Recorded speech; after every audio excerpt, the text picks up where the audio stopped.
Hello everyone, আসসালামু আলাইকুম। অনেকদিন পর একাডেমিক একটা বোর্ড কোশ্চেন নিয়ে আসলাম। এটা হচ্ছে পদার্থবিজ্ঞান দ্বিতীয় পত্র চ্যাপ্টার 10 এর প্রশ্ন। তো এটা হচ্ছে নিয়ে আসার মূল মূল কারণ হচ্ছে এটা আইসিটির একটা মেজর টপিক, সাথে ফিজিক্সের কিন্তু এই ধরনের প্রশ্ন আসার সম্ভাবনা সেকেন্ড পেপার চ্যাপ্টার 10 এর জন্য অনেক বেশি। মানে আমাদের হচ্ছে ডায়েটগুলো থেকে তো প্রশ্ন আসে, প্রথম পার্টটুকু চ্যাপ্টার 10 যেটা সেমিকন্ডাক্টর, সাথে এই পার্টের প্রশ্নগুলোও কিন্তু আসে। আর বিশেষ করে এই যে প্রশ্নটাই, এই যে সার্কিটটা, এটা দিয়ে মানে সিমিলার টাইপের প্রশ্ন অনেকবার অনেক বোর্ডে আসছে, এই জন্য এটাই তুলে ধরা। তো চলো সলভ করি। আর এখানে আমরা দেখতে পাচ্ছি যে এ বি সি, এখানে আমাদের একটা লজিক গেট দিয়ে দিছে। তো আমরা যদি আইডেন্টিফাই করি তাহলে দেখবা যে এ থেকে এটা আসছে, বি থেকে আসছে, এসে এখানে এই গেটটা কি ক্রিয়েট করছে, এটা কিন্তু এক্সঅর গেট। এই গেটটা হচ্ছে এক্সঅর গেট, এক্স অর, এটা আমরা নিশ্চয়ই চিনতে পারছি। তো আমরা একটু নামকরণ করি যে এখান থেকে যেটা যাচ্ছে সেটা হচ্ছে পি, আর এটাও কিন্তু একটা এক্সঅর গেট আমরা দেখতে পাচ্ছি, আর এটা আমাদের আছে এক্স। ওকে, সো এটা পি, এটা সি থেকে যাচ্ছে, আমরা জাস্ট নামকরণ করতেছি কোন যে তারটা কোন দিকে। আর এগুলো আমরা নিশ্চয়ই জানি যে ঢেউ দেওয়া, কারণ এগুলো যেন শর্ট সার্কিট না হয়ে যায়, অর্থাৎ মিক্সড না হয়ে যায়, এই কারণেই কিন্তু এই ঢেউগুলো তারের উপর দিয়ে দেওয়া হয়। কারণ হচ্ছে মানে আমরা বাসাবাড়িতে দেখি না যে তারের উপর দিয়ে ওই যে পাইপের মধ্যে দিয়ে এমন একটু বাঁকায় নিয়ে যায় যেন তারের সাথে তার মিলে না যায়, বুঝতে পারছি? আচ্ছা, সো সি এদিক দিয়ে গেছে, তার মানে এটাও আমাদের সি, এটা হচ্ছে সি, আর এই তারটা আসছে পি থেকে, সো এটা পি। ওকে, দেন আমরা এগুলোর একটা নাম দিয়ে ফেলি, এগুলোর নাম দিয়ে ফেলো। এই যে এখান থেকে কোনটা আসছে, বি আসছে, এখান থেকে এ আসছে এখানে, সো এখানে আলাদাভাবে নামকরণ করার দরকার নেই, এখানে আলাদাভাবে নামকরণ করার দরকার নেই।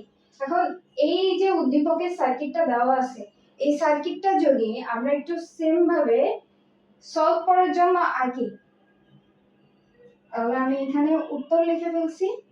সার্কিটটা যদি আঁকি তাহলে আমরা মানে এটা তো দেখো যে নিজেদের মতো করে উদ্দীপক দেওয়া আছে। এখন আমরা কি করতে হবে, সত্যক সারণী সলভ করার জন্য অবশ্যই আমাদেরকে বুঝতে হবে সার্কিটটা কোন কোন গেটে আছে, কিসের সাথে কোনটা কানেক্ট আছে। এগুলো না বুঝলে আমরা সত্যক সারণী কিসের ভিত্তিতে আঁকবো?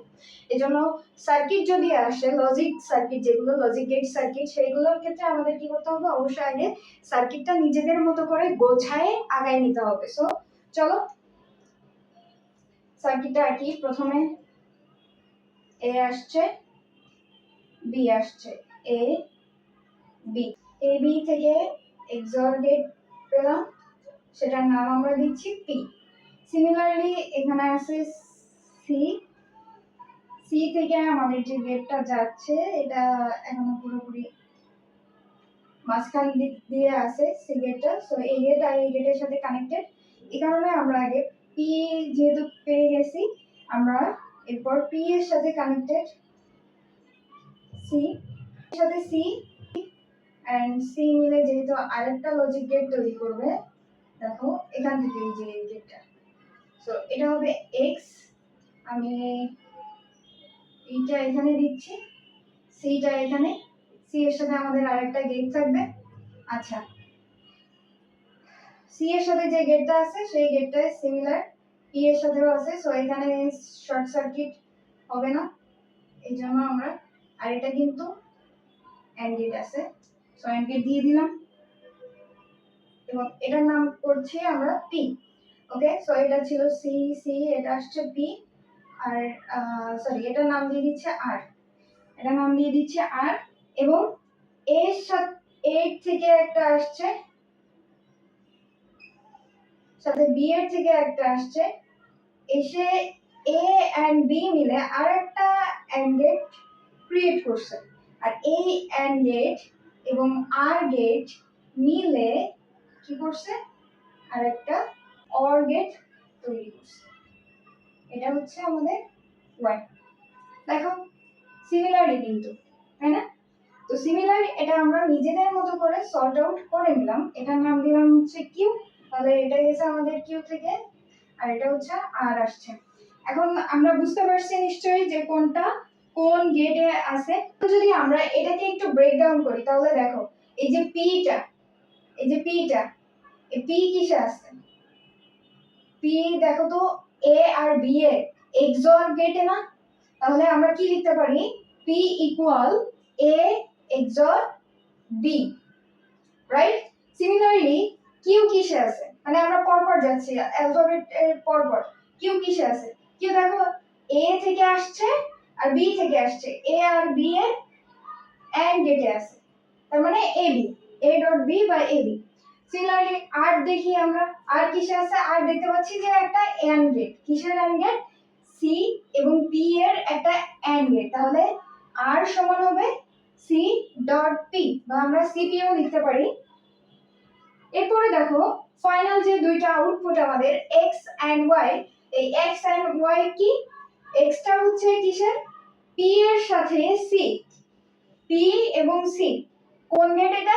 XOR gate. তাহলে x ইকুয়াল কি লিখতে পারবো? p p XOR c। ওকে, y টা দেখো কি? y টা হচ্ছে r এবং q এর জাস্ট OR গেট। ওকে, তার মানে y equal r plus q, nothing else. So আমরা মেইন জিনিসগুলো পেয়ে গেছি। যদি এটা আমরা আইডেন্টিফাই করতে পারি তাহলে আমাদের সত্যক সারণী কোনো ব্যাপারই না। ওকে, সো চলো সত্যক সারণীটা করি। সত্যক সারণীর জন্য তাহলে আমাদের কি কি লাগবে দেখো।